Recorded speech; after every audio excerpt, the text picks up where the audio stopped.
আল্লাহ তুমি আমার গুনাহগার উম্মতকে বাঁচাও। বিশ্বনবী পাগলের মতো একবার হাউজে কাউসারে যাবেন, একবার সিরাতে যাবেন, একবার পুলসিরাতের দিকে, একবার হাউজে কাউসারের দিকে পাগলের মতো দৌড়াতে থাকবেন, তার কোনো গুনাহগার উম্মত যাতে জাহান্নামে ঢুকে না যায়। সেদিন কেউ সুপারিশ করতে পারবে না বিশ্বনবী ছাড়া। কিয়ামতের ময়দানে ওই বিভীষিকাময় সময়ে মুসিবতের কালে মানুষগুলো পাগল হয়ে বিশ্বনবীকে খুঁজতে আরম্ভ করবে। সবাই মিলে বিশ্বনবীর কাছে যেয়ে বলবে, ইয়া রাহমাতাল লিল আলামিন, ইয়া খাতামান নবীন, রাহমাতাল লিল আলামিন। দেখেন আমাদের কি অবস্থা, কি কঠিন বিপদে আমরা আছি, দাঁড়াতে পারি না, সূর্যের আলোতে ঘেমে হয়রান। আজকে কেউ সুপারিশ করতে পারবে না। সব নবীরা অপারগতা স্বীকার করেছে, তারা বলেছে আপনি ছাড়া কেউ নাকি আল্লাহর সামনে দাঁড়াতে পারবেন না, আপনি একটু সুপারিশ করেন। বিশ্বনবী বলবেন, আসো আসো, আজকের দিনে আমি ছাড়া আল্লাহর সামনে কেউ দাঁড়াতে পারবে না।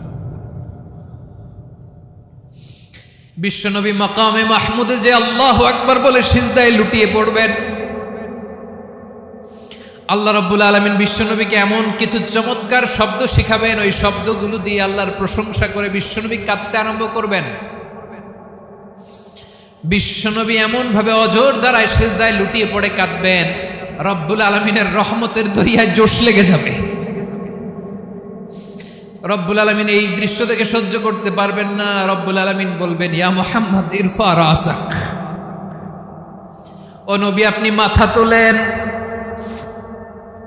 মাথা তোলেন, আপনার কান্না আমি সহ্য করতে পারি না। নবী আপনি মাথা তোলেন, সাল তুতা, আজকে আপনি যা চাবেন তাই দেব। নবী আপনি সিজদা থেকে মাথা তুলেন, সাল তুতা, যা চাবেন তাই দেব।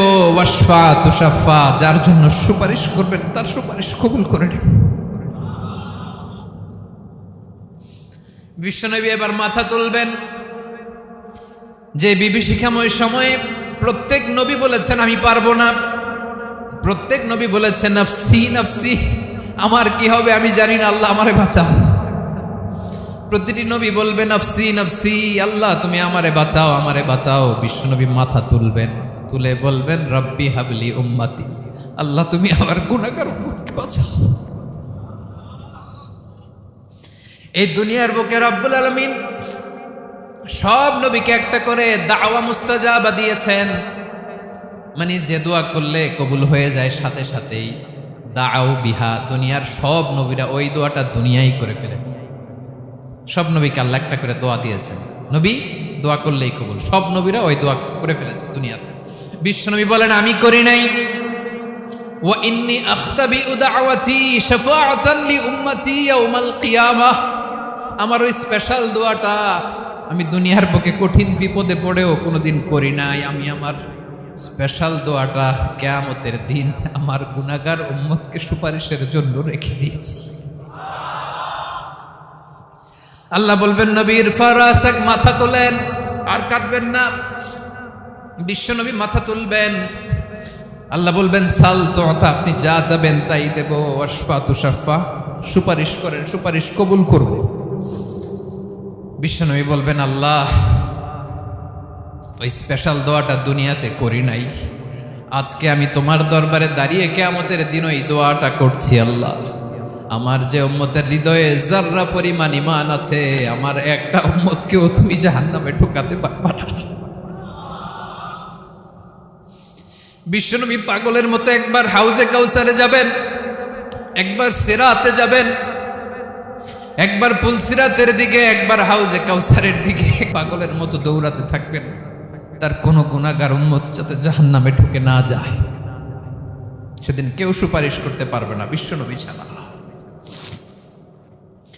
এজন্য 5 নম্বর আল্লাহ বললেন মান যাল্লাযী ইয়াশফাউ ইনদাহু ইল্লা বিইযনিহি, কার সাহস আছে, কার এত বড় বুকের পাটা কিয়ামতের কঠিন দিন আল্লাহর সামনে দাঁড়িয়ে সুপারিশ করবে? কারো ক্ষমতা নেই, কারো ক্ষমতা নাই। বিশ্বনবী সেদিন সিজদায় পড়ে উম্মতের জন্য কাঁদবেন, সবাই কাঁদবে নফসি নফসি, আল্লাহ আমারে বাঁচাও, আল্লাহ আমারে বাঁচাও। বিশ্বনবী বলবেন উম্মতি উম্মতি। বিশ্বনবী আমার জন্য কাঁদবেন, আপনার জন্য কাঁদবেন, আমাদের জন্য সেদিন কেঁদে কেঁদে জাহান্নামের দরজায় দাঁড়িয়ে আমাদেরকে টেনে টেনে জান্নাতে ঢুকাবেন। এজন্য এই বিশ্বনবীর ভালোবাসা যেন আমাদের হৃদয়ে ভরপুর থাকে। আমার ভাইয়েরা, প্রতি শুক্রবার বিশ্বনবীর উপরে বেশি বেশি যেন আমরা দুরূদ পড়ি। আমরা যখন বিশ্বনবীর সালাম দেই, দুরূদ পড়ি,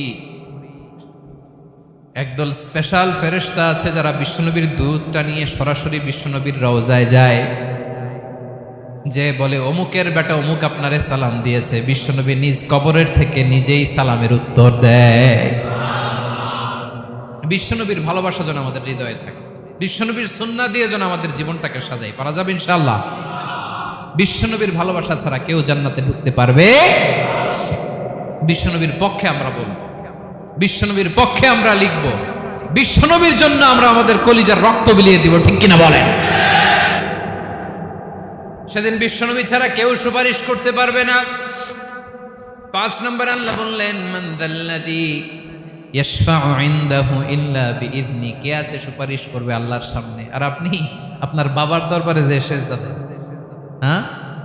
ইব্রাহিম আলাইহিস সালাম থারথার করে কাঁপবে আর বলবে নাফসি নাফসি, আল্লাহ আমারে বাঁচাও। মুসা আলাইহিস সালাম থারথার করে কাঁপবে, আল্লাহ নাফসি নাফসি, আমারে বাঁচাও। আর আপনি পীরের দরবারে যে সেজদা দেন, কোথায় আছেন আপনি? খবরদার, কেউ বাঁচাতে পারবে না। যাকে ইল্লা আল্লাহ যাকে অনুমতি দেন, বিশ্বনবীকে দিবেন, নবীদেরকে দিবেন। এরপরে আল্লাহ তার স্পেশাল ওয়ালিদেরকে, মুত্তাকিনদেরকে, শহীদদেরকে, সিলেক্টেড বান্দাদেরকে দিবেন। কিন্তু কাকে দিবেন, কার জন্য দিবেন, দুনিয়ার কেউ জানে না একজন ছাড়া। তিনি কে? আল্লাহর ওয়ালিদেরকে, নেককার লোকদেরকে আল্লাহ সুপারিশের অনুমতি দিবেন। কিন্তু আপনি যারে মানেন, যার পায়ে সেজদায় লুটিয়ে পড়ে থাকেন, তারে যে আল্লাহ দিবেন, এটার কোনো গ্যারান্টি আছে? কথা বলেন। এজন্য জপতে হবে একজনের নাম। আওয়াজ করে বলুন, তিনি কে? আয়াতুল কুরসির 5 নাম্বার কথা হচ্ছে, সেদিন কেউ কারো উপকারে আসবে না, সুপারিশ করার সুযোগ পাবে না, আল্লাহ যাকে অনুমতি দেয় তিনি ছাড়া।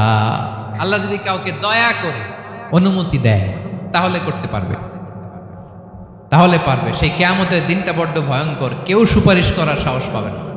আরে আমার অবস্থা কি আমি জানি না, আমি আবার কারোর জন্য সুপারিশ করব? কথা বুঝেন নাই?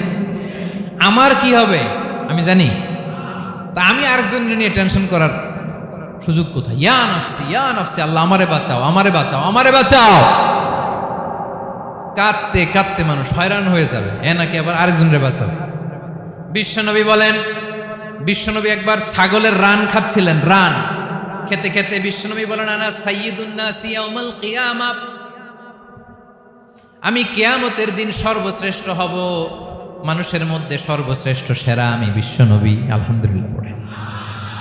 বিশ্বনবী বলেন সেদিনটা বড্ড ভয়ঙ্কর, সেদিন কেউ কারো কোনো উপকারে আসবে না, বন্ধু বন্ধুর কাজে আসবে না, স্ত্রী স্বামীর উপকারে আসবে না, স্বামী স্ত্রীর উপকারে আসবে না, পীর সাহেব মুরিদরে বাঁচাতে পারবে না, মুরিদ পীর সাহেবরে বাঁচাতে পারবে না, নেতা কর্মীর পরিচয় দিবে না, কর্মী নেতার পরিচয় দিবে না, ভাই বোনকে চিনবে না, বোন ভাইকে চিনবে না, বাবা তার সন্তানকে চিনবে না, মেয়েকে দেখে মা দৌড়ে দৌড়ে পালাবে।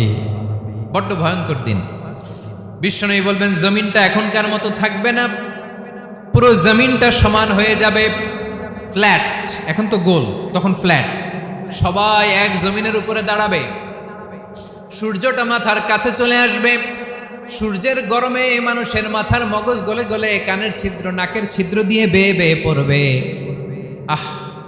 সবাই হয়রান, পেরেশান, ক্লান্ত শ্রান্ত। মানুষগুলো বলবে বাঁচার কোনো উপায় নাই। 50,000 বছর মানুষ এরকম দৌড়াবে, চিৎকার করবে, কাঁদবে, বাঁচার কোনো উপায় নাই। সবাই বলবে আল্লাহ যদি বিচারটা শুরু করতো, যা হবার হবে, আগে বিচার শুরু করুন। বিচারই শুরু হয় না, বিচার শুরু হইতেই 50,000 বছর। আল্লাহ, 50,000 বছর, 5,000, 15,000 না, 50,000 বছর এরকম যাবে।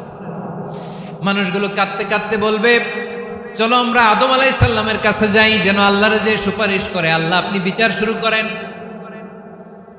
কিয়ামতের ময়দানে সবাই মিলে সাইয়েদনা আদম আলাইহিস সালামের কাছে যেয়ে বলবে ইয়া আবাল বাশার ইয়া আউয়ালাল আম্বিয়া, ও ও আদম নবী, আপনি দুনিয়ার বুকে প্রথম নবী। আল্লাহ নিজ হাতে আপনারে 60 হাত লম্বা করে বানিয়েছেন।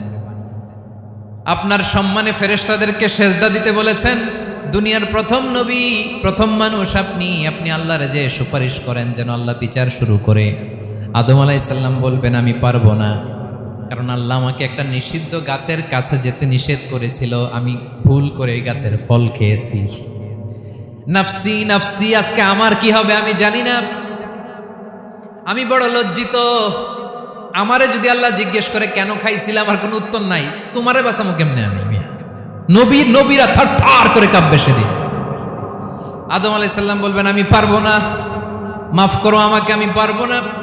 ওই যে ভুল করে গন্ধম খেয়ে ফেলেছি, নিষিদ্ধ গাছের ফল খেয়ে ফেলেছে, আমি বড় লজ্জিত, অনুতপ্ত, আমি পারবো না। আজকে আল্লাহ এত রাগান্বিত হয়েছে, আগে কখনো আল্লাহ এত রাগান্বিত হয় নাই, ভবিষ্যতে আল্লাহ কখনো এত রাগান্বিত হবে না। আমি পারবো না। এক কাজ করো, তোমরা নূহ আলাইহিস সালামের কাছে যাও। কোন নবী? লোকেরা এবার পাগলের মতো দৌড়াতে দৌড়াতে আল্লাহর নবী নূহ আলাইহিস সালামের কাছে যেয়ে বলবে ইয়া নবী আল্লাহ নূহ, আনতা আউয়ালুর রুসুলি ফিল আরদ, আপনি জমিনে প্রথম রাসূল। আদম আলাইহিস সালাম নবী ছিলেন, রাসূল ছিলেন না। এই দুনিয়ার বুকে প্রথম রাসূল ছিলেন আল্লাহর নবী নূহ আলাইহিস সালাম। সবাই বলবে ও নবী আল্লাহ নূহ, রাসূল আল্লাহ নূহ, আল্লাহ আপনাকে আবদান শাকুরা, শুকরগুজার বান্দা বলে কোরআনে বলেছে। কোরআনে নূহ আলাইহিস সালামের নামেও সূরা আছে না নাই? আপনি আল্লাহর প্রিয় বান্দা, প্রিয় রাসূল। দেখেন আমাদের কি দশা, ঘামতে ঘামতে শেষ। জমিনটা তামার জমিন, সূর্যটা মাথার কাছে, কি করবো আর পারি না, ঘামতে ঘামতে আর কত ঘামবো, কত দাঁড়িয়ে থাকবো। আল্লাহরে যে বলেন বিচার যেন শুরু করে। নূহ আলাইহিস সালাম বলবেন আমিও পারবো না, আমিও পারবো না। আমি আমার ছেলের জন্য কথা বলে ভুল করে ফেলছি। যখন মহাপ্লাবন হবে আমি বললাম আল্লাহ আমার কলিজার টুকরা সন্তান রে বাঁচান। আল্লাহ বললেন ও নূহ, সে তোমার সন্তান না, কারণ সে ঈমান আনে নাই, সে পাহাড়ের উপর দাঁড়িয়েছে, দেখি কেমনে সে বাঁচে। ওই যে আমি একটা না বুঝে আবদার করেছি, আল্লাহ আমার উপর রেগে গিয়েছিলেন। আজকে আল্লাহ ওই ব্যাপারে যদি আমারে প্রশ্ন করে, আমার কোনো জবাব নাই, আমি পারবো না, মাফ করো। তোমরা সবাই মিলে আল্লাহর খালিল ইব্রাহিম আলাইহিস সালামের কাছে যাও। লোকগুলো পাগলের মতো খুঁজতে আরম্ভ করবে, অযুত লক্ষ নিযুত কোটি মানুষের ভিড়ে আল্লাহর খালিল ইব্রাহিমকে যে বলবে ইয়া খালিলুল্লাহ, ও আল্লাহর খালিল, আল্লাহ আপনাকে বড্ড ভালোবেসেছেন, আপনি কাবা বানিয়েছেন, আল্লাহ আপনাকে বড্ড পছন্দ করেন। দেখেন আমাদের কি অবস্থা। আপনি যে আল্লাহর কাছে সুপারিশ করেন যেন আল্লাহ আজকে বিচার শুরু করে। আল্লাহর নবী ইব্রাহিম বলবেন আমিও পারবো না, আমি আমার জীবদ্দশায় 3টা মিথ্যা বলেছি। কয়টা? আসলে মিথ্যা না, একটু টুইস্ট করে কৌশল করে কথা বলেছিলেন, ওইটাকে হাদিসে মিথ্যা বলা হয়েছে। আমি জীবনে 3টা মিথ্যা বলেছি, জীবন বাঁচানোর তাগিদে কৌশল করে 3টা কথা বলেছি। আজকের এই কঠিন ময়দানে আল্লাহ যদি ওই 3টা কথার ব্যাপারে জিজ্ঞেস করে, লজ্জায় আমি মাথা দেখাতে পারবো না, আমিও পারবো না, আমিও পারবো না। আজকে আল্লাহ এত রেগে আছে, আগে কখনো এত রাগে নাই, পরেও রাখবে না। তোমরা সবাই মিলে বনি ইসরাইলের নবী মূসা আলাইহিস সালামের কাছে যাও। সবাই এবার যাবে মূসা আলাইহিস সালামের কাছে, যে বলবে ইয়া নবী আল্লাহ মূসা, আপনি ছিলেন কালিমুল্লাহ, আল্লাহর সাথে সরাসরি কথা বলতেন। রব্বুল আলামিন আপনাকে তাওরাত কিতাব দিয়েছেন, আপনি যে একটু সুপারিশ করেন। আল্লাহর নবী মূসা বলবেন মাফ করো, আমিও পারবো না, আমি দুনিয়ার বুকে ভুল করে একটা মানুষকে মেরে ফেলেছি। আমি মারছিলাম আদব শিক্ষা দেওয়ার জন্য এক থাপ্পড়, এই থাপ্পড়ে যে ওই লোক মরেই যাবে আমি জানতাম না। আজকে আল্লাহ যদি জিজ্ঞেস করে কেন মারলা, জবাব আছে? ওই লজ্জায় আমি অনুতপ্ত, আমি পারবো না, আমার এই কথা বলো না। আজকে আল্লাহ বড্ড রেগে আছে, আমি পারবো না। তোমরা আল্লাহর নবী ঈসা আলাইহিস সালামের কাছে যাও। কিয়ামতের ময়দানে মানুষগুলো পাগল পাড়া হয়ে আল্লাহর নবী ঈসা আলাইহিস সালামের কাছে যাবে, যে বলবে নবী ঈসা আপনি রূহুল্লাহ, বাবা ছাড়া আল্লাহ আপনাকে বানিয়েছেন, ইনজিল কিতাব দিয়েছেন, মৃত মানুষকে আপনি জীবিত করতে পারতেন। আজকের এই কঠিন বিপদের দিনে আপনি আমাদের সাহায্য করেন। আল্লাহর কাছে যে বলেন যেন বিচার শুরু করে। ঈসা আলাইহিস সালাম বলবেন আমিও পারবো না, ইন্নী উবিদতু মিন দুনিল্লাহ, আমার উম্মত খ্রিস্টানেরা আল্লাহরে বাদ দিয়ে আমি ঈসার ইবাদত করেছে। আমার মা ম্যারি আর আমাকে ডাকতো জেসাস ক্রাইস্ট, আমার ইবাদত করেছে, যদিও আমি আমার ইবাদত করতে বলি না। ঈসা আলাইহিস সালামও ইবাদত করতে বলেছেন একজনের, তিনি কে? আল্লাহ নবী সাল্লাল্লাহু আলাইহি সাল্লাম বলবেন আমিও পারবো না, আজকে আল্লাহ অনেক রেগে আছে, আমি পারবো না, তবে একটা পরামর্শ দিতে পারি, একটা সাজেশন দিতে পারি। আজকের দিনে এই কঠিন মুসিবতের কালে, এই কঠিন সময়ে কেউ আল্লাহর দরবারে দাঁড়িয়ে একটা টু শব্দ করার ক্ষমতা কারো নাই, একমাত্র আখিরি জামানার পয়গাম্বর বিশ্বনবী মুহাম্মদুর রাসূলুল্লাহ ছাড়া। মানুষগুলো এবার আগুনের মধ্যে পানি দিলে যেমনি আগুন নিভে যায়, দাউ দাউ করা হৃদয়ে জ্বলন্ত আগুন তাদের ঠান্ডা হবে। কিয়ামতের ময়দানে ওই বিভীষিকাময় সময়ে মুসিবতের কালে মানুষগুলো পাগল হয়ে বিশ্বনবীকে খুঁজতে আরম্ভ করবে। সবাই মিলে বিশ্বনবীর কাছে যেয়ে বলবে ইয়া রাহমাতাল লিল আলামিন, ইয়া খাতামান নবীন, রাহমাতাল লিল আলামিন। দেখেন আমাদের কি অবস্থা, কি কঠিন বিপদে আমরা আছি, দাঁড়াতে পারি না, সূর্যের আলোতে ঘেমে হয়রান। আজকে কেউ সুপারিশ করতে পারবে না। সব নবীরা অপারগতা স্বীকার করেছে, তারা বলেছে আপনি ছাড়া কেউ নাকি আল্লাহর সামনে দাঁড়াতে পারবেন না, আপনি একটু সুপারিশ করেন। বিশ্বনবী বলবেন আসো আসো, আজকের দিনে আমি ছাড়া আল্লাহর সামনে কেউ দাঁড়াতে পারবে না।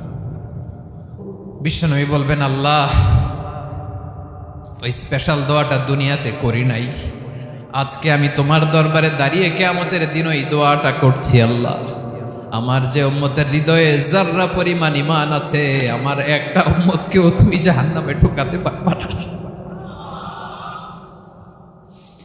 বিশ্বনবী পাগলের মতো একবার হাউজে কাউসারে যাবেন, একবার সিরাতে যাবেন, একবার পুলসিরাতের দিকে, একবার হাউজে কাউসারের দিকে পাগলের মতো দৌড়াতে থাকবেন। তার কোন গুনাহগার উম্মত যাতে জাহান্নামে ঢুকে না যায়। সেদিন কেউ সুপারিশ করতে পারবে না বিশ্বনবী ছাড়া, কারো ক্ষমতা নাই। বিশ্বনবী সেদিন সেজদায় পড়ে উম্মতের জন্য কাঁদবেন, সবাই কাঁদবে নফসি নফসি, আল্লাহ আমারে বাঁচাও, আল্লাহ আমারে বাঁচাও। বিশ্বনবী বলবেন উম্মতি উম্মতি। বিশ্বনবী আমার জন্য কাঁদবেন, আপনার জন্য কাঁদবেন, আমাদের জন্য সেদিন কেঁদে কেঁদে জাহান্নামের দরজায় দাঁড়িয়ে আমাদেরকে টেনে টেনে জান্নাতে ঢুকাবেন। এজন্য এই বিশ্বনবীর ভালোবাসা যেন আমাদের হৃদয়ে ভরপুর থাকে। আমার ভাইয়েরা, প্রতি শুক্রবার বিশ্বনবীর উপরে বেশি বেশি যেন আমরা দুরূদ পড়ি। আমরা যখন বিশ্বনবীর সালাম দেই, দুরূদ পড়ি, একদল স্পেশাল ফেরেশতা আছে যারা বিশ্বনবীর দুরূদটা নিয়ে সরাসরি বিশ্বনবীর রওজায় যায়, যে বলে অমুকের বেটা অমুক আপনারে সালাম দিয়েছে। বিশ্বনবী নিজ কবরের থেকে নিজেই সালামের উত্তর দেয়। বিশ্বনবীর ভালোবাসা যেন আমাদের হৃদয়ে থাকে, বিশ্বনবীর সুন্নাহ দিয়ে যেন আমাদের জীবনটাকে সাজাই। পারা যাবে ইনশাআল্লাহ।